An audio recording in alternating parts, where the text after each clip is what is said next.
जितेंद्र दीक्षित मेरे साथ हॉस्पिटल से जुड़ रहे हैं और मृत्युंजय शवदाह से।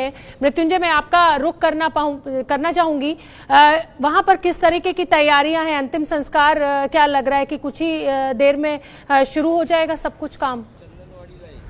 चंदनवाड़ी जी शोभना, बिल्कुल यहाँ पर आपको बता दें, तस्वीरों के साथ दिखाना चाहूँगा कि चंदनवाड़ी जो कि मुंबई के मरीन लाइन्स इलाके में आता है और मरीन लाइन्स रेलवे स्टेशन के बेहद नज़दीक ये हिंदू स्मशान भूमि है चंदनवाड़ी का।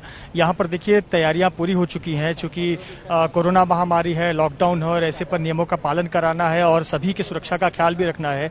इसलिए आप ये जो पुलिसकर्मियों की एक फौज देख रही हैं, 3 लेयर की बैरिकेडिंग की गई है, यानी कि 3 लेयर में जिनके पास उचित पास होगा और साथ ही साथ जो परिवार की बेहद करीबी लोग होंगे वही लोग अंदर स्मशान भूमि के पास जा सकते हैं। ये जो आप दूसरा बैरिकेड देख रही हैं, इसके ठीक आगे दाहिनी तरफ आपको एक शेड लगा हुआ नजर आएगा पेड़ के पास, यही स्मशान भूमि। आपको बता दें कि 7 मिनट पहले 2 पुजारी अंदर गए हुए हैं। उन्होंने जाते हुए कहा भी कि हम ऋषि कपूर जी के अंतिम विधि के लिए आए हुए हैं और विशेष तौर पर उनको फोन करके बुलाया गया था और दोनों ही पुजारी जो है वो मास्क लगाकर स्मशान भूमि में भीतर गए हुए हैं जहां वो तैयारी कर रहे हैं। ऐसे पर एक जो संभावना की बेटी क्या रिद्धिमा अपने पिता का अंतिम दर्शन कर पाएंगी, ये संभव नहीं लगता है, क्योंकि उनको आने में काफी वक्त लग जाएगा। दिल्ली से मुंबई का सफर काफी लंबा है और यहाँ पर तैयारियां लगभग पूरी हो गई हैं। चूंकि सभी को ध्यान है कि ये महामारी का समय है, बहुत ज्यादा भीड़ नहीं हो सकती और ऐसे पर अंतिम संस्कार समय पर कर दिया जाना चाहिए। आपको बता दें कि अगले आधे घंटे या 1 घंटे में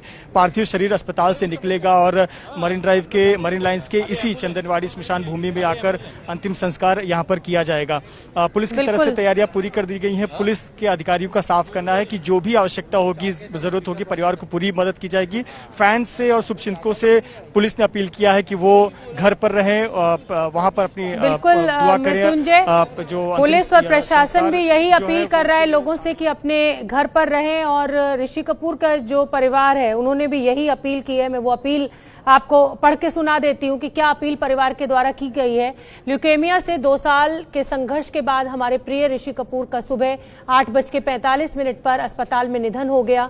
अस्पताल के डॉक्टर्स और स्वास्थ्य कर्मियों ने कहा कि ऋषि ने जिंदगी के आखिरी लम्हों तक उनका मनोरंजन किया। 2 महादेशों में 2 साल तक इलाज के दौरान वो खुश और जिंदगी को पूरी तरह जीने के लिए दृढ़ संकल्पित रहे। परिवार, दोस्त, खाना और फिल्मों को लेकर उनका आकर्षण बना रहा और इस दौरान जिन लोगों ने उनसे मुलाकात की वो ये देखकर हैरान थे कि कैसे बीमारी को उन्होंने अपने ऊपर हावी नहीं होने दिया। वो दुनिया भर में फैले अपने प्रशंसकों के प्यार के लिए आभारी थे। उनके निधन के बाद अब सभी प्रशंसक इस बात को जरूर समझेंगे कि वो मुस्कान के साथ याद किए जाएं, ना कि आंसुओं के साथ। इस व्यक्तिगत नुकसान की घड़ी में हमें ये लगता है कि दुनिया बेहद कठिन हालात से गुजर रही है। लोगों के आने जाने और सार्वजनिक जगहों पर इकट्ठा होने को लेकर कई तरह की पाबंदियां हैं। हम उनके सभी प्रशंसकों, हितैषियों और परिवार के दोस्तों से अनुरोध करते हैं कि वो कानून का पालन करें। ऋषि कपूर इससे अलग नहीं चाहते होंगे। तो ये परिवार का संदेश। और रिद्धिमा कपूर की मैं खबर आपको एक बार फिर बताना चाहूंगी, जैसा कि मैं लगातार जिक्र कर रही हूं कि बेटियां अपने पिता की बहुत अजीज होती हैं और बहुत करीबी होती हैं।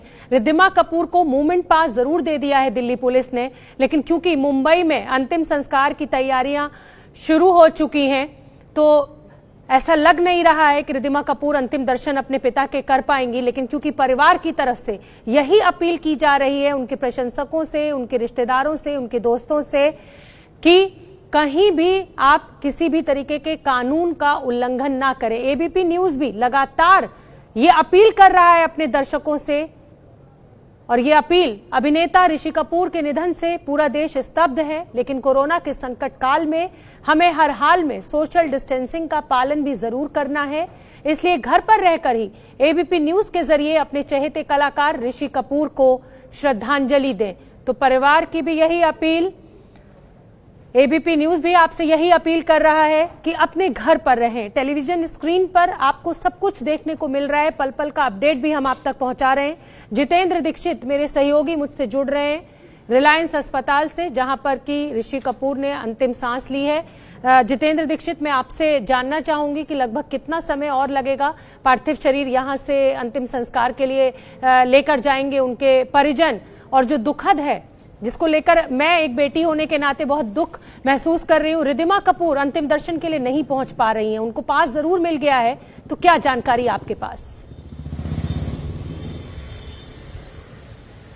देखिए, जो जानकारी मिल रही है वो ये है कि जो कागजी कार्रवाई अस्पताल में पूरी होनी थी वो हो चुकी है और शव को बस किसी भी वक्त सुपुर्द किया जाएगा उनके परिजनों को। यहाँ पर अब से कुछ देर पहले ही करीना कपूर और सैफ अली खान पहुंचे हैं, कुछ और भी रिश्तेदार पहुंचे हैं और अभी ये उम्मीद की जा रही है कि कुछ ही देर में अस्पताल से, ये जो रिलायंस फाउंडेशन का अस्पताल है, यहाँ से 2.5 किलोमीटर के फासले पर चंदनवाड़ी शमशान भूमि है, वहां पर एक एम्बुलेंस के जरिए उनके पार्थिव देह को ले जाया जाएगा और जो इलेक्ट्रिक क्रिमेटोरियम है वहां पर उनका अंतिम संस्कार किया जा सकता है। इस पूरे इलाके को पुलिस ने बैरिकेडिंग यहाँ पर कर दी है, क्योंकि पुलिस को ऐसा लग रहा था कि कहीं ऐसा ना हो कि ये खबर आने के बाद में बड़े पैमाने पर फैंस यहाँ पर, उनके चाहने वाले यहाँ पर जुट जाएं और एक बड़ी भीड़ हो जाए, सोशल डिस्टेंसिंग के नियमों का पालन ना किया जाए। इसलिए बड़े पैमाने पर इस अस्पताल के चारों तरफ बैरिकेडिंग की गई है। कुल 6 गेट इस अस्पताल के हैं। एक गेट से परिजनों को आने जाने दिया जा रहा है और दूसरा गेट यहाँ पर अंदर मेरे पीछे है, जहां से कि एम्बुलेंस का मूवमेंट होता है, तो कभी भी यहाँ से उनके पार्थिव देह को निकाला जा सकता है अंतिम संस्कार के लिए चंदनवाड़ी शमशान भूमि की ओर। जितेंद्र दीक्षित, आपसे ये भी जानना चाहूंगी, क्योंकि जो कपूर फैमिली है वो जानी मानी फिल्म परिवार है और बहुत लंबा चौड़ा उनका परिवार है, सभी भाई वहीं पर हैं, भाई के बच्चे वहां पर हैं। कुल कितने लोगों को इजाजत दी गई है इस अंतिम संस्कार में हिस्सा लेने के लिए? और उनके भाई राजीव कपूर, रणधीर कपूर, क्या ये लोग पहुंचे हुए हैं इस समय अस्पताल में? कोई आपको आप देख पाए हो? देखिए शोभना, आप सही कह रही हैं, कपूर खानदान काफी बड़ा है, कई सारे लोग हैं, लेकिन पुलिस ने इजाजत जो है सिर्फ 15 लोगों की दी है, क्योंकि जिस तरह के नियम बनाए गए हैं इस लॉकडाउन के दौरान कि अगर किसी का निधन होता है, ऐसी स्थिति में अंतिम यात्रा हो या फिर अंतिम संस्कार के वक्त जो है ज्यादा लोग इकट्ठे नहीं होने चाहिए। और ऋषि कपूर के मामले में जो हमें जानकारी मिली है उसके मुताबिक 15 लोग से ज्यादा इकट्ठा नहीं हो सकते हैं। सुबह से हम देख रहे हैं कि 5 या 6 लोग जो है उनके परिवार से जुड़े हुए यहाँ पर आए हैं, जिसमें से कि 2 लोगों को हमने आइडेंटिफाई किया, करीना कपूर और सैफ अली खान थे। इसके अलावा चूंकि पुलिस ने काफी बाहर से बैरिकेडिंग कर दी है और अस्पताल प्रशासन जो है लोगों को, मीडिया को अंदर नहीं जाने दे रहा है और गाड़ियां सीधे अंदर जा रही हैं, तो अभी मैं आपको नाम नहीं बता सकता कि कौन कौन से ऐसे लोग हैं उनके परिवार से जुड़े हुए जो फिलहाल अस्पताल में मौजूद हैं। बिल्कुल जितेंद्र दीक्षित, ये बड़ा मुश्किल घड़ी है उनके फैंस के लिए, प्रशंसकों के लिए, उनके रिश्तेदारों के लिए, उनके मित्रों के लिए, कि अंतिम दर्शन भी नहीं कर पा रहे हैं, उनसे मिलना तो दूर, उनको देख भी नहीं पा रहे हैं। और अब क्योंकि एम्बुलेंस में उनके जो अंतिम सफर है उस पर वो निकलेंगे तो चेहरा देखने को नहीं मिलेगा। ये बड़ी मुश्किल घड़ी है। क्या किसी परिवारजन से आपकी बातचीत हो पाई है कि कुछ ऐसा इंतजाम जिससे एक बार कम से कम लोग टेलीविजन के जरिए ही उनके अंतिम दर्शन कर पाएं? देखिए, यहाँ से तो जब उनकी पार्थिव देह निकलेगी तो वो तो एम्बुलेंस के भीतर ही होगी और उस वक्त में कोई भी उनको देख नहीं सकता है। एम्बुलेंस का दरवाजा बंद हो सकता है और जो लोग भी जो हैं, हम कोशिश करेंगे कि हम कैमरे के जरिए उनकी तस्वीरों को जो है लोगों तक पहुंचाएं, उन लोगों तक पहुंचाएं जो उनके फैंस हैं, उनको चाहने वाले हैं, भावनात्मक रूप से उनके साथ जुड़े हुए हैं। लेकिन ये डिपेंड करता है कि किस तरह से और किस रफ्तार से यहाँ पर उनको निकाला जाता है। और जब वो चंदनवाड़ी पहुंचेंगे तो वहां पर मौका मिल सकता है कि वहां पर हम अपने कैमरे के जरिए उनकी अंतिम तस्वीरें जो हैं लोगों तक पहुंचा सकें। ये है एबीपी न्यूज, आपको रखे आगे।